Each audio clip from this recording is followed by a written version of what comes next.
2011 2021 வரைக்கும் இதுவரை தமிழகத்தில் இல்லாத வரலாறு. ஒரே ஆண்டில் 11 அரசு மருத்துவக் கல்லூரி மருத்துவமனை, 11 அரசு மருத்துவக் கல்லூரி மருத்துவமனை. இந்திய வரலாற்றில் ஒரு மாநிலத்தில் ஒரு ஆண்டில் 11 அரசு மருத்துவக் கல்லூரி மருத்துவமனை கொண்டு வந்த வரலாறு கிடையாது. அந்த வரலாற்றை படைத்தது அதிமுக அரசாங்கம்.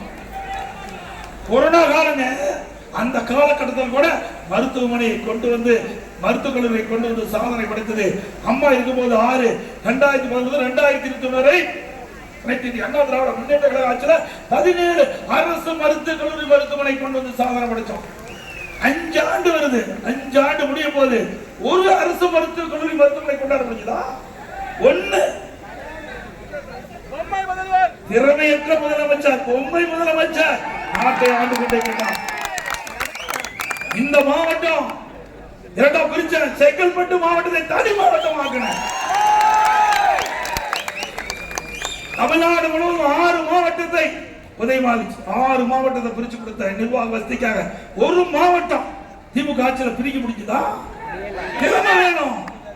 எப்படி 4 ஆண்டு காலம் ஆட்சி செய்தோம். 4 ஆண்டு காலம் கடுமையான சோதனை. முதல் ஆண்டு கடுமையான வறட்சி, குடிப்பதற்கு கூட தண்ணீர் கிடையாது. அப்படிப்பட்ட காலம் குடி தண்ணீரை வசதி மக்களுக்கு கொடுத்து தங்கு தடையாம பார்த்துட்டு. இரண்டாவது புயல், டெல்டா மாவட்டத்தில் கடுமையான புயல், கடுமையா மக்கள் பாதிச்சாங்க. அந்த புயல்ல நீட் எடுக்கிறதுக்குள்ள கொரோனா. ஒரு வருஷம் உங்களுக்கு நல்லா தெரியும். எங்கேயாவது வெளியே போக முடிஞ்சதா? நான் ஒன்னும் பொய் சொல்லுங்க, உண்மைதானே? எங்கேயாவது வீதியில் நடமாட முடிஞ்சதா? வீட்டை விட்டு கூட வெளியே வர முடியல. ஒரு புதிய வைரஸ், கொரோனா வைரஸ் காற்றில் எளிதாக பரவி மக்களை தாக்கக்கூடிய அந்த வைரஸ், அதாவது மக்கள் பாதிக்கப்பட்டால் உயிருக்கு ஆபத்து ஏற்பட்டு கருதி மக்களை வீட்டிலேயே வைத்து பாதுகாத்தோம். விலைமதிக்க முடியாத உயிரை காப்பாற்றிய அரசாங்கம் அதிமுக அரசாங்கம். 32 மாவட்டத்துக்கு நான் நேரடியா போனேன். கூட மருத்துவர் சொன்னாங்க, தயவு செய்து வெளியே போகாதீங்க, எனக்கு உயிருக்கு ஆபத்துனாங்க. அதெல்லாம் நான் பார்க்கல. 32 மாவட்டத்துக்கு நேரடியாக சென்று மாவட்ட ஆட்சியாளர் அலுவலகத்தில் அனைத்து அதிகாரிகள் அழைத்து ஒவ்வொரு மாவட்டத்திலும் கொரோனா வைரஸ் பரவல் எப்படி தடுக்கப்படுகிறது, எந்த அளவுக்கு மக்கள் பாதிக்கிறாங்க, அந்த மக்களுக்கு தகுந்த உணவு கிடைக்குதா, அவர்களுக்கு ஏதாவது பிரச்சனை இருக்கின்றதா என்று கேட்டு அறிந்து உடனுக்குடன் நடவடிக்கை எடுக்கப்பட்டு இந்தியாவிலேயே கொரோனா வைரஸ் பரவல் தடுப்பதில் முதல் மாநிலம் தமிழ்நாடு. வல்லரசு நாட்டில் கூட கொரோனா வைரஸ்ல பல்லாயிரக்கணக்கான உயிர் இழக்கப்பட்டது.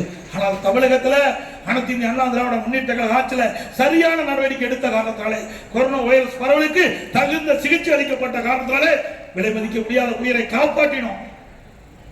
எந்தெந்த கொரோனா வைரஸ் எப்படி தாக்குது, அந்த நோய் எப்படி இருக்குது, அதுக்கு என்ன அறிகுறி, அதுக்கு என்ன மருந்து, அந்த மருந்து கண்டுபிடிக்கல, அந்த மருந்து கண்டுபிடிச்சு அந்த சிகிச்சை அளிச்சா தான் உயிரை காப்பாற்றணும். அப்படிப்பட்ட நிலையில கூட அனைத்து இந்திய அண்ணா திராவிட முன்னேற்ற கழக அரசு நம்முடைய மருத்துவர்கள் உதவியோட சிறப்பா செயல்பட்டு விலை மதிக்க முடியாத உயிரை நாங்கள் காப்பாற்றி. அந்த காலகட்டத்தில் மக்களுக்கு வேலை கிடையாது, வருமானம் இல்ல, தொழிலாளர் பாதிக்கக்கூடாது. அப்படிப்பட்ட காலகட்டத்தில் கூட ரேஷன் கடையில 11 மாசம் விலையில அரிசி போட்டோம், விலையில எண்ணெய் கொடுத்தோம், விலையில பருப்பு கொடுத்தோம். கொடுத்துங்களா? ஏழைகள் பாதிக்கப்படக்கூடாது, ஏழைகள் பாதிக்கப்படக்கூடாது என்பதற்காக அம்மா உணவகத்தில் சுட சுட 7 லட்சம் பேருக்கு உணவு கொடுத்து, மாற்றுத்திறனாளிகள், கர்ப்பிணி தாய்மார்கள், முதியோர்கள் இல்லத்திற்கே நேரடியாக சென்று உணவு கொடுத்த அரசாங்கம் அதிமுக அரசு. இன்னைக்கு அந்த அம்மா உணவகத்தை மூடுறாங்க. அந்த அம்மா உணவகத்தை வேகப்பட்ட திட்டமிட்டு அரசியல் கால் பிடிச்ச காரணமாக ஏழைகளுக்கு மலிவு விலையிலே கிடைக்கின்ற அந்த அம்மா உணவகத்தை மூடுகின்ற அரசு தேவையா? மீண்டும் அதிமுக ஆட்சி மலர்ந்தவுடன் சுட சுட அற்புதமான உணவு அம்மா உணவகத்தை. எப்படி பொன்மனச்சம்பல் புரட்சி தலைவர் எம்ஜிஆர் ஏழைகளுக்காக தோற்றுவித்த கட்சி அதிமுக கட்சி. இதே புரட்சி தலைவர் அம்மா கண்ணை இமையாப்பதை போல அதிமுக காத்தார்கள், அதிமுக அரசை நடத்தினார்கள். அவள் மறைவுக்கு பிறகு அதிமுக அரசு அந்த இருவரும் தலைவருடைய பாதையிலே இன்றைக்கு சிறப்பா செயல்பட்டு நாட்டு மக்களுக்கு என்ன தேவையோ அந்த தேவையை அவ்வப்போது செய்து நாட்டு மக்களிடத்திலே நற்பெயரை பெற்ற அரசாங்கம் அதிமுக அரசாங்கம். நீங்க திமுக அரசாங்கம் என்ன செய்யுது? கொள்ளையடிச்சிட்டு இருக்காங்க. உண்மைதானே?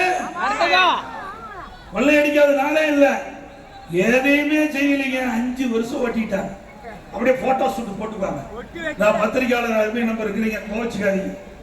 அழகா வருவாரு, ஒரு போட்டோ ஷூட் எடுப்பாரு, டிவியில வரும், விளம்பரம் வரும், அதோட முடிஞ்சு போய் அவர் அறிவிச்ச திட்டம் ஏதாவது பாத்தீங்களா? அவர் அறிவிச்ச